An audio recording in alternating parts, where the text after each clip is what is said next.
प्रशासकीय विलंबामुळे झालेल्या शेतकरी नुकसानीची भरपाई देण्यात यावी यासह आदी मागण्यांसाठी शेतकरी गंगापूर येथील महावितरण कार्यालयासमोर उपोषण सुरू करताच उपकार्यकारी अभियंता यांनी लेखी आश्वासन देत उपोषण सोडवण्यात आले। महावितरण आणि सोलर एजन्सी ढिसाळ मनमानी बेजबाबदार कारभारामुळे गंगापूर तालुक्यातील शेतकऱ्यांचं मोठ्या प्रमाणात नुकसान होत आहे। अनेक शेतकऱ्यांनी मागेल त्याला सोलार पंप मिळावे म्हणून 9 महिने झाले, मात्र अद्यापही सोलार पंप मिळाले नसल्यानं शेतकऱ्यांमध्ये तीव्र संतापाची लाट पसरली आहे। विशेष म्हणजे शेतकऱ्यांनी ज्या अधिकृत कंपनीची निवड केली होती ती कंपनी सोडून इतर दुसऱ्याच कंपनीचे साहित्य माथे मारल्या जात आहे। ज्या शेतकऱ्यांचे सोलार बसवण्यात आले त्यांची देखभाल दुरुस्ती केली जात नसल्यानं शेतकऱ्यांना पिकांना वेळेवर पाणी मिळत नसल्यानं पाण्याअभावी पिके वाळली असून मोठ्या प्रमाणात नुकसान झालं आहे।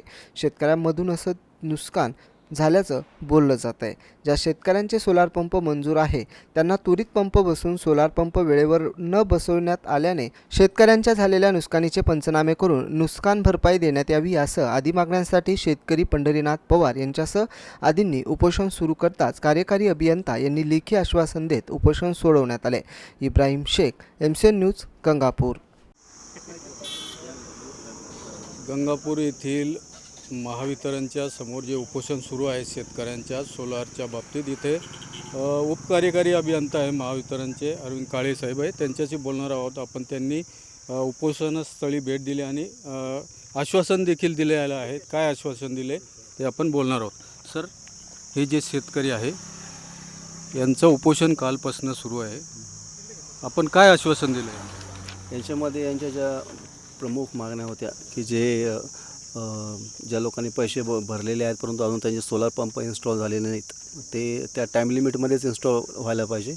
तर जेवढे पण आतापर्यंत जितके लोकांनी पैसे भरलेले आहेत त्यांनी जे पंप अजून इन्स्टॉल झालेले नाही आहेत ते आपण त्या कंपनीशी पण चर्चा केली आणि त्यांना या पूर्ण 1 महिन्यामध्ये सगळे पंप इन्स्टॉल करण्याचे पण आदेशित केलेले आहे। दुसरा त्यांचा मुद्दा होता की जे इन्स्टॉल झालेले पंपाचं जे मेंटेनन्स निघतं तर त्या मेंटेनन्स करता ती कंपनी कुठलाही रिस्पॉन्स देत नाही। तर तालुकास्तरीय त्यांचा त्या कंपन्यांचा एक माणूस जरी इथे समजा अवेलेबल झाला तर इथल्या इथं शेतकऱ्यांना जाणं सोपं होईल। तर ते पण आपण याच्यामध्ये घेतलेलं आहे आणि वरिष्ठ कार्यालयाला आपण कळवत आहोत। आणि तिसरा एक मुद्दा होता की बाबा हे जे पंप बसवण्यासाठी जो उशीर होतो आहे आणि त्याच्यामुळे जे शेतकऱ्यांचं नुकसान होतं आहे तर या नुकसान भरपाईचं काय होईल तर ते पण आपण त्या वरिष्ठ कार्यालयाला त्या बाबतीमध्ये कळवत आहोत आणि त्यांच्याकडनं जो काही आपल्याला अभिप्राय येईल ते आपण त्यांना सांगणार आहोत। त्या घडीला आपण ज्या लोकांनी पैसे भरले आहेत परंतु पंप त्यांचे इन्स्टॉल झालेले नाही असे 539 सोलार पंप आहेत। तर त्यांची यादी पण कंपनीने हा यादी आपण कालच काढलेली होती आणि सदरील कंपन्यांना पण ते कळविण्यात आलेलं आहे की ते ताबडतोब हे पंप बसवण्यात यावे म्हणून। आणि ज्यांचे आता दर महिन्याच्या एक पहिल्या सोमवारी आम्ही कॅम्प घेत असतो या तक्रारी त्याच्यामध्ये मागच्या वेळेस जेवढे पण तक्रारी आलेल्या आहेत की या कोणाची ते प्लेट्स फुटलेले असतील किंवा काही मेंटेनन्स असेल तर ते त्या कंपनीला आपण आणि लवकरात लवकर त्याच्या तक्रारी आपण त्यांच्या हे करून घेतो। मागेल त्याला सोलार पंप जे शेतकऱ्यांना शासनामार्फत देण्यात येत आहे परंतु ते व्यवस्थित चालत नसल्यामुळे तसेच सोलार पंप न बसवता शेतकऱ्यांना कंपनीकडून असे दाखविण्यात येत आहे की आम्ही सोलार पंप बसवले। अशा विविध मागण्यासाठी महावितरण कार्यालय गंगापूर येथे अनेक शेतकरी आमरण उपोषणाला बसले आहे। आपण त्यांच्याशी माहिती घेणार आहोत, नेमकं त्यांची काय अडचण आहे, काय तुम्ही कशासाठी आमरण उपोषण करताय, काय प्रॉब्लेम आहे? मी सोलर पंपसाठी आमरण उपोषण करत आहोत। ज्या कंपनीने आतापर्यंत शेतकऱ्यांना सोलर पंपच दिले नाही तरी बी इन्स्टॉल म्हणून कंपनीला दाखवलेत पोर्टलला शासनाच्या बाबा पंप दिलेत म्हणून, आणि त्या ठिकाणी पंपच गेलेले नाही। आजच पंचनाम्यासाठी महावितरणचे कार्यकारी व भरपूर लोक गेले होते, त्या ठिकाणी दाखवलं बाबा ते पंपच नाहीत प्रत्यक्षामध्ये। बरं, तुम्ही आता किती शेतकऱ्यांचे जे प्रश्न आहेत शेतकऱ्यांचे प्रश्न बी वेळेवर सुटत नाही। मेंटेनन्सचा प्रश्न असला तर मेंटेनन्सचा वेळेवर प्रश्न सुटत नाही, कंपन्या कॉल उचलत नाही, शेतकऱ्यांना शिवेगाळ करतात। तुम्ही किती दिवसापासून उपोषणाला? मी कालपासून उपोषणाला बसले 10 वाजेपासून। इथं काही दुसरे पण शेतकरी आहे, त्यांच्याशी बोलणार आहोत। काय तुमची काय अडचण आहे? मी संजय जगताप शिरेसाहेब येथील शेतकरी आहे। माझं जवळपास सोलर येऊन 1 मेला मला मिळणार होतं, परंतु वर्क ऑर्डर निघाल्यानंतरही मला अजून सोलर मिळालं नाही। आणि हे सोलर जर तुम्ही आमचे 9 महिन्यापासून पैसे घेऊन ठेवले शासनाने, मग हे तुम्ही सांगता कशाला लोकाला का आम्ही मागेल त्याला सोलर द्यायला तयार आहे.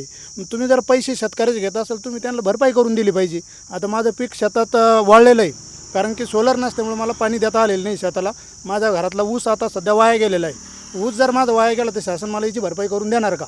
मी सरळ मुख्यमंत्री साहेबाला विनंती करतो की तुम्ही घोषणा करताना त्या घोषणा पद्धतीने तुम्ही लोकांना हे द्या, योजना देऊन टाका. नसता तुम्ही घोषणा करू नका, लोकांना फसवू नका. एक तर शेतकऱ्याला आता कांद्यामध्ये सुद्धा खूप नुकसान होतं आहे. कांदा पिकवायचा आणि मातीमोल भावाने विकायचा. शेतकऱ्याला आज कांदा जर विकला तर त्याला पैसेसुद्धा मिळत नाही, म्हणजे भाड्याचे पैसे त्याला घरातून टाकावं लागतात आहे. तसं तुम्ही म्हणताय का लोकांना मी सोलर देतो आहे, सोलर द्या, काही अडचण नाही आमची, त्याच्यासाठीच आम्ही सोलर मागतो आहे. बऱ्याचशा शेतकऱ्याला आज लाईटची सुद्धा अडचण आहे म्हणून लोक सोलरच्या पाठीमागे आहे. परंतु जर तुम्ही 9 महिन्यापासून तुमची वर्क ऑर्डर तयार आहे आणि जर सोलर मिळत नसेल तर याला उत्तर कोण देणार? सोलर तुम्हाला काय वाटतं, सोलर चांगलं आहे की कसं आहे? हो चांगलं आहे, पण त्यांचे कर्मचारी सुविधा देत नाही ना व्यवस्थित. कंपन्यासुद्धा मोटर आज जळालेली आहे, मी त्यांना 17 वेळेस फोन केलेला आहे तरी अजून ते कुठल्या प्रकारचा कॉल घेत नाही आणि व्यवस्थित बोलत पण नाही कंपन्यावाले. इथे आता दुसरे काही शेतकरी यांनी अक्षरशः जे सोलारचं पंपाचं जे पार्ट असतं ते पार्ट घेऊन या महावितरणच्या कार्यालयासमोर उपोषणात बसलेले आहेत, सामील झालेले आहे. त्यांच्याशी बोलणार आहोत. ते यांनी का पार्ट इथे आणला, काय कोणता पार्ट आहे? मोटर आहे, मोटरीचा पार्ट आहे. काय झालं याला? याचा खालचा भाग कोणीतरी अज्ञाताने वर काढून घेतला आणि वायर आणि हे घेऊन गेला. हे पंप आहे, याचं वरचं पण आहे, दोन्ही आहे आणि हेच गेलं. पण हे नेमका पार्ट कोणता गेलं हे मला समजत नाही आणि ज्यांना बोलवलं ते कोणी येऊन दाखवत नाही की हा पार्ट कोणता गेला, त्यांना माहीत नाही. मग मी त्याचं कंप्लेंट कुठं करायची आणि कशी करायची? आता चोरी झाली तर माझ्याजवळ मोटर पण आहे, वायर चोरीला गेलं इथपर्यंतच ठीक आहे, पण बाकीचं काय गेलं त्याचं नाव मला दाखवता येणार, तर कंप्लेंट कशी करणार पूर्ण? मग तुम्ही चोरी गेलं तर तुम्ही FIR करायला पाहिजे होतं. चोरीला गेली की खोडसरपणा तोडून तिथं ठेवलं ना. मोटर तर तिथली चोरीला मोटर तर नेलीच नाही, वायरच नेलं तर वायर विषय नाही ना. पण बाकीच्या गोष्टीला याचं नाव मला देता आलं पाहिजे ना.